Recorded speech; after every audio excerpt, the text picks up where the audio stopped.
जो एड्रेस बिहार का था वो एड्रेस जो है बिहार मतलब हो गया गाली, बिहार मतलब हो गया मजदूर। वो बात मुझे बहुत प्रेरित की। और कोई भी पार्टी आप पकड़ लीजिए बिहार में, मेरी उम्र 32 साल है और 32 साल में मैं जब से होश संभाला हूँ तब से मैं बिहार में किसी भी पार्टी को बिहार के विजन के बारे में बात करते हुए नहीं सुना। देखा होगा युवाओं में या फिर बिहार का हर एक व्यक्ति जो बिहार की त्रासदी झेल रहा है, बिहारी होने का अपमान सह रहा है, आज वो जन स्वराज की ओर नजरें उठा के देख रहा है। आज परिवर्तन के लिए हर एक युवा जो पलायन के लिए 10 से 15 हजार के लिए बिहार से बाहर जा रहे हैं, आज वो हर एक युवा की नजर में बिहार बदलाव में प्रशांत किशोर की ओर देख रहा है, जन स्वराज की तरफ देख रहा है, जनता का राज कैसे स्थापित हो बिहार में उसकी ओर देख रहा है। तो जन स्वराज एकमात्र विकल्प आने वाले 2025 के इलेक्शन में। और आपको दिखेगा हमारा मुद्दा खाली वोट पाना या सत्ता परिवर्तन होना नहीं है। बिहार की राजनीति में कई बार आज तक आप लोगों को उछला निचला दिखा, यादव दिखा, मुस्लिम समीकरण दिखा, एमवाई समीकरण दिखा, सारा समीकरण दिखा, लेकिन बिहार की जो अस्तित्व प्रॉब्लम है, जो स्थायी समस्या है, वो है पलायन। हर साल 50 से 60 लाख लोग बिहार से दूसरे राज्य की ओर पलायन करते हैं 10 से 12 हजार की नौकरी के लिए।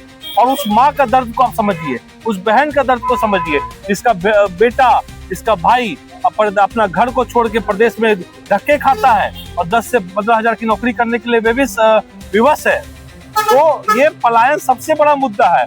तो ये जन स्वराज की ताकत है कि आज मोदी जी भी पलायन की बात कर रहे हैं, तेजस्वी जी भी पलायन की बात कर रहे हैं। स्वराज की जो सत्ता में आने की झलक दिख रही है, जिसे पक्ष और विपक्ष दोनों घबराया हुआ है। बिहार के इतिहास में आज इस बार पहली बार होगा कि जन स्वराज जो है 243 सीट पे चुनाव लड़ेगी। और हमारे माननीय नेता कहते हैं इस बार कोई बाहुबल नहीं चलेगा, इस बार सिर्फ जनता का बल चलेगा। कोई बालू माफिया, कोई धन माफिया, कोई शिक्षा माफिया, कोई भी माफिया को जन स्वराज टिकट नहीं देने जा रही है। और स्वच्छ छवि के सही लोग सही सोच के साथ जब सामूहिक प्रयास करेंगे तो बिहार अग्रसित होगा और विकसित होगा। ये आप सशक्त प्रधानमंत्री नहीं है।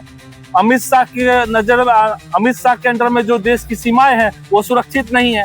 अगर सुरक्षित है तो घुसपैठिया कैसे आ गए? गाँव में पक्ष विपक्ष दोनों ने 35 साल से जनता को ठगा है। उसको ये साफ दिख रहा है कि जनता जो है वो लोग को दौड़ा के भगाने वाली है अपने क्षेत्र से। तो कुछ ना कुछ मुद्दा उठाना है। अभी घुसपैठियों का मुद्दा उठा दिया कि पहली बार हमने किसी राजनीतिक दल का दामन थामा है, वो है जन स्वराज।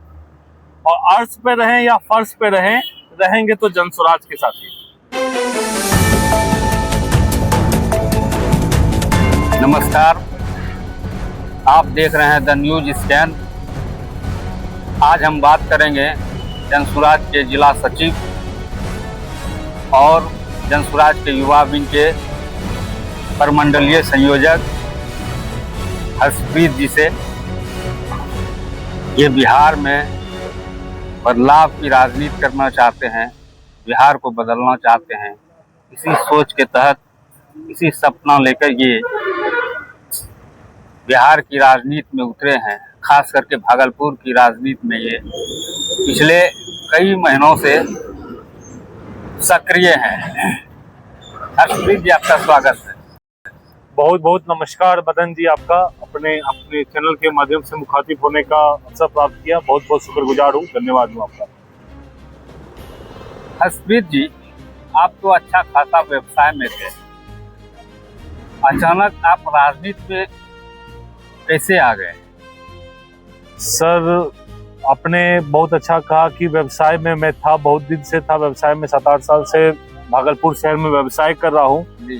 व्यवसाय करने के दौरान ही मेरे जीवन में घटना घटी। घटना क्या घटी? मैं दिल्ली में कुछ सामान का खरीदारी करने गया हुआ था अपना कैटरिंग का। तो वहाँ पे एक निजी होटल पे मैंने होटल में कमरा के लिए किया। उसने मुझे पहले कमरा अलॉट कर दिया। उसके बाद होटल्स का जो टर्म्स कंडीशन होता है कि उसमें आप आधार कार्ड दीजिए, तो आधार कार्ड हमने उसको दिया। उसने जैसे ही हमारा एड्रेस बिहार का देखा, उसने बोल दिया कि हमारे यहाँ कमरा खाली नहीं है। हम बोले भैया, आपको अभी 5 मिनट पहले आपने बोला कि 202 या कुछ उसने बोला था, जाके आप मिल लीजिए, देख लीजिए। अभी आप तुरंत बोल रहे हैं कि कमरा खाली नहीं। तो उस समय तो मैं इस चीज़ों को नहीं समझ पाया था। मैं दूसरे होटल चला गया या अपने गंतव्य स्थान तक चला गया। लेकिन मुझे बाद में ये बात समझ में आया, उसमें जो एड्रेस बिहार का था, वो एड्रेस जो है बिहार मतलब हो गया गाली, बिहार मतलब हो गया मजदूर। वो बात मुझे बहुत प्रेरित की और उसके बाद मैं कई दिनों से सोच रहा था कि बिहार में कोई ऐसा परिवर्तन हो कि हम लोग बिहार के जो लोग हैं जो बाहर जा रहे हैं उसको गाली ना प्रतीत हो, बिहार मजदूरी के लिए ना हो जाए। तो उसी विकल्प में मुझे प्रशांत जी की कुछ स्टार्टिंग दौर से ही मैं पार्टी से जुड़ा हुआ हूँ। पहले दिन से ही मैं जनस्वराज का, जब जनस्वराज एक अभियान था तब से ही मैं जनस्वराज के साथी हूँ।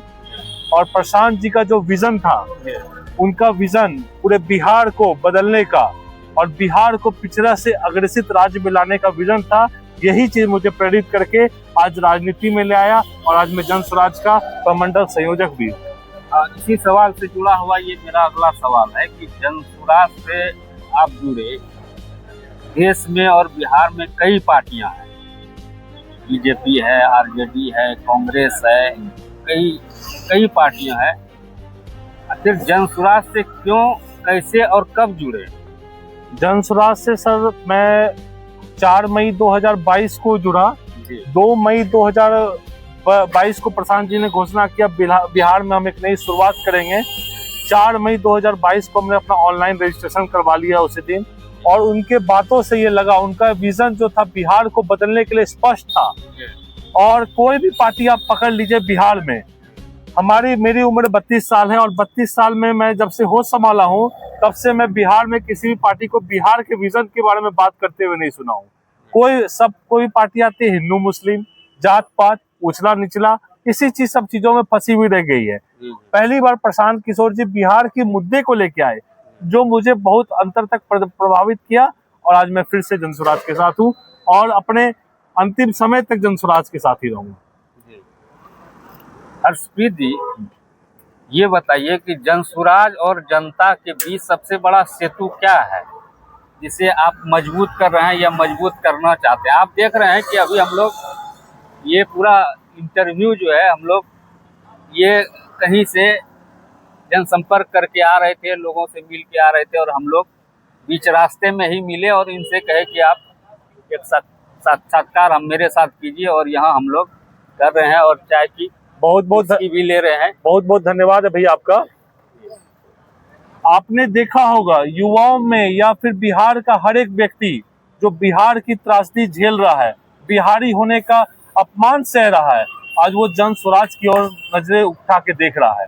आज परिवर्तन के लिए हर एक युवा जो पलायन के लिए 10 से 15 हजार के लिए बिहार से बाहर जा रहे हैं, आज वो हर एक युवा की नजर में बिहार बदलाव में प्रशांत किशोर की ओर देख रहा है, जनस्वराज की तरफ देख रहा है। जनता का राज कैसे स्थापित हो बिहार में, उसकी ओर देख रहा है। तो जनस्वराज एकमात्र विकल्प आने वाले 2025 के इलेक्शन में।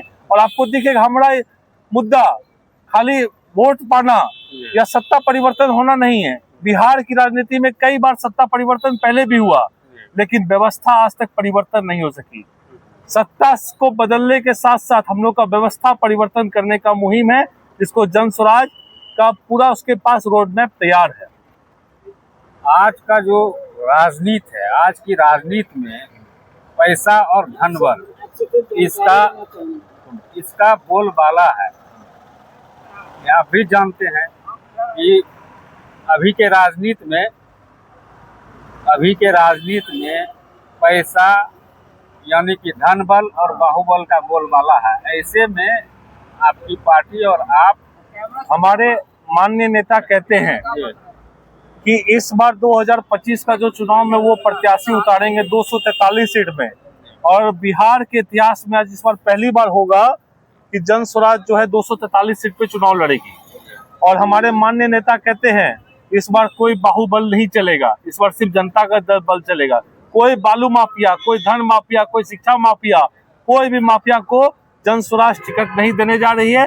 और स्वच्छ छवि के सही लोग सही सोच के साथ जब सामूहिक प्रयास करेंगे तो बिहार अग्रसित होगा और विकसित होगा। अच्छा, मुद्दा क्या क्या है जो जनस्वराज क्षेत्र में जा रहा है, जो भी जनस्वराज पार्टी जा रही है क्षेत्र में, वो किन मुद्दों के साथ लोगों के बीच में जा रही है? जनस्वराज जो तो सभी उसी तरह से सभी पार्टियां कर रही है, तो जन स्वराज का अलग क्या है जो आज की राजनीति में वो अपने आप को अलग साबित कैसे करे? देखिए भैया, हम आपको बताते हैं, जन स्वराज जो पिछले 2 साल से जो गांव-गांव घूम रही है, उसका असर तो इतना जबरदस्त है कि कहने का बात नहीं। जन स्वराज का ये असर है कि आज पलायन पे बोलने पे सारे पक्ष और विपक्ष तैयार है। ये पलायन का मुद्दा जन स्वराज ने उठाया, आज पक्ष विपक्ष, तेजस्वी जी, मोदी जी, राहुल जी पलायन पे बोलने को मजबूर है। 35 साल से आप बिहार की राजनीति में हैं या उससे और पहले से, लेकिन आज तक आप लोगों को पलायन नहीं दिखा। आज तक आप लोगों को उछला निचला दिखा, यादव दिखा, मुस्लिम समीकरण दिखा, एमवाय समीकरण दिखा, सारा समीकरण दिखा, लेकिन बिहार की जो अस्तित्व प्रॉब्लम है, जो स्थायी समस्या है, वो है पलायन। हर साल 50 से 60 लाख लोग बिहार से दूसरे राज्य की ओर पलायन करते हैं 10 से 12 हजार की नौकरी के लिए। और उस माँ का दर्द को आप समझिए, उस बहन का दर्द को समझिए, जिसका बेटा, जिसका भाई अपना घर को छोड़ के प्रदेश में धक्के खाता है और 10 से 15 हजार की नौकरी करने के लिए विवश है। तो ये पलायन सबसे बड़ा मुद्दा है। तो ये जन स्वराज की ताकत है कि आज मोदी जी भी पलायन की बात कर रहे हैं, तेजस्वी जी भी पलायन की बात कर रहे हैं, राहुल जी भी पलायन की बात कर रहे हैं। उसके बाद हम आपको दूसरा बात बताते हैं, जन स्वराज के माननीय सूत्रधार ने जब विजन तैयार किया, रोड मैप किया जन स्वराज का, तो उन्होंने कहा कि प्रत्येक वृद्ध को हम 2000 रुपया प्रति माह देंगे। उसी का असर था कि नीतीश बाबू जो आपके 20 साल से 17 साल से सोए हुए मुख्यमंत्री थे, उनकी चेतना जाग जाती है और वो 400 के बदला वृद्धा पेंशन को 1100 कर देते हैं। अभी धड़ाधड़ वो पैकेज दे रहे हैं, तो सैया का सैलरी डबल कर दिए, आशा कर्मी का सैलरी डबल कर रहे हैं। तो ये जन स्वराज की ताकत दिख रही है, ये जन स्वराज की जो सत्ता में आने की झलक दिख रही है, जिसे पक्ष और विपक्ष दोनों घबराया हुआ है। आज पूरे बिहार में घुसपैठियों को लेके बहुत शोर हो रहा है, अलग अलग पार्टियां घुसपैठ को लेके। भैया घुसपैठियों को क्या कर रहा है? घुसपैठियों को लेके शोर हो रहा है, तो देश केंद्र में सरकार एनडीए की, राज्य में सरकार एनडीए की, उसके बाद भी अगर आप कह रहे हैं कि नेपाल के रास्ते, बांग्लादेश के रास्ते अवैध घुसपैठियों का सहारा, घुसपैठिया का हो गया है, यहाँ पे 50-60 लाख घुसपैठिया आ गए हैं, तो या तो मोदी जी झूठ बोल रहे हैं, मोदी जी अभी कह रहे हैं कि बहुत सशक्त प्रधानमंत्री हैं, और या फिर उनके देश के जो आपके रक्षा में ये अमित शाह जी हैं, वो बोल रहे दूसरे वल्लभ भाई पटेल हैं, और आप एक तरफ बोल रहे हैं कि बिहार में घुसपैठिया आ गई है। तो ये दोनों बात तो नहीं हो सकता है, या तो आप झूठ बोल रहे हैं या आप सशक्त प्रधानमंत्री नहीं है। अमित शाह के अंडर में जो देश की सीमाएं हैं वो सुरक्षित नहीं है। अगर सुरक्षित है तो घुसपैठिया कैसे आ गए? एक सिक्का को जब आप उछालिएगा तो या तो हेड आएगा या तो टेल आएगा, दोनों तो नहीं आ सकता है। मोदी जी कह रहे हैं कि हमने भारत को विकास किया, सीमाएं सुरक्षित है, सशक्त भारत हमने बना दिया। अमित शाह देश के दूसरे वल्लभ भाई पटेल है, तो देश में घुसपैठिया कैसे घुस गई? अगर घुस गई तो आप सशक्त नहीं है। दोनों में से एक ही चीज ना होगा भैया, दोनों चीज तो हो नहीं सकता है। सिक्का आप उछालिएगा हेड या टेल। ये क्या सिर्फ राजनीतिक मुद्दा है या चुनाव के लिए मुद्दा बनाया जा रहा है? चुनाव में पक्ष विपक्ष दोनों ने 35 साल से जनता को ठगा है, उसको ये साफ दिख रहा है कि जनता जो है वो लोग को दौड़ा के भगाने वाली है अपने क्षेत्र से, तो कुछ ना कुछ मुद्दा उठाना है। अभी घुसपैठियों का मुद्दा उठा दिया। आप बोलते हैं कि सीमांचल में 50-60 लाख लोग आए हैं, पहले भी लोग थे, पहले भी वहाँ पे मुस्लिम समुदाय के लोग थे। आपके 1.5 साल पहले प्रधानमंत्री का चुनाव होता है, उस समय आपने SIR का कुछ नहीं किया। अभी बिहार का होता है तो आप उस समय कर रहे हैं, या तो उस समय आप गलत थे। आपका 1.5 साल पहले मोदी जी का जब इलेक्शन हुआ तो उस समय तो आपने वोटर लिस्ट को बाहर नहीं किया, वोटर लिस्ट को चेक नहीं किया, या तो उस समय आप गलत थे या अभी गलत है, दोनों एक समय में तो आप गलत होंगे ही। SIR का जो SIR हो रहा है, ये जो हुआ, ये सही है या ये नहीं होना चाहिए, या होना चाहिए तो इसका समय गलत चुना गया? समय तो एकदम 100% गलत चुना गया है, क्योंकि 1.5 साल पहले माननीय मोदी जी का सांसद का चुनाव था, वो अगर होना ही था तो उस समय होता। अगर नहीं होता, मान लीजिए उस समय भी व्यवस्था नहीं हो पाता, तो 1.5 साल का आपके पास समय था, उस दौरान आपने क्यों नहीं किया? इलेक्शन के समय ही आप क्यों कर रहे हैं? इलेक्शन में आप मुद्दा से भटकाने की कोशिश कर रहे हैं। तो ये सब बातें हैं, और भाजपा पार्टी हो या विपक्षी पार्टी हो, सब इसमें सब हर दिन वो लोग जनता को बेवकूफ बना के मलाई खाते रहे हैं और खाते आ रहे हैं। अब जन स्वराज ने बहुत मजबूती से अपनी आवाज उठाई है, तो उसमें अब परेशान हो रहे हैं। सभी पार्टी अपने अपने वोट बैंक का दम भरती है कि हमारे पास इस जाति का हमारा अपना वोट बैंक है, चाहे वो एनडीए हो या महागठबंधन हो, आरजेडी हो या बीजेपी हो या जदयू हो, जितना भी दल है। जन स्वराज का वोट बैंक क्या है? जन स्वराज का वोट बैंक हर वो बिहारी है जो बिहार में परिवर्तन चाहता है, हर वो बिहारी है जो बिहार के नाम से, बिहारी के नाम से त्रस्त है, हर एक वो बिहारी है जो बिहार में 35 साल से नीतीश कुमार, राहुल गांधी, नरेंद्र मोदी और अन्य पार्टी के द्वारा चला गया है। हर एक वो बिहारी है जिसके जीवन में एक आस है कि जन स्वराज आएगा तो परिवर्तन हो जाएगा। हर एक बिहारी है।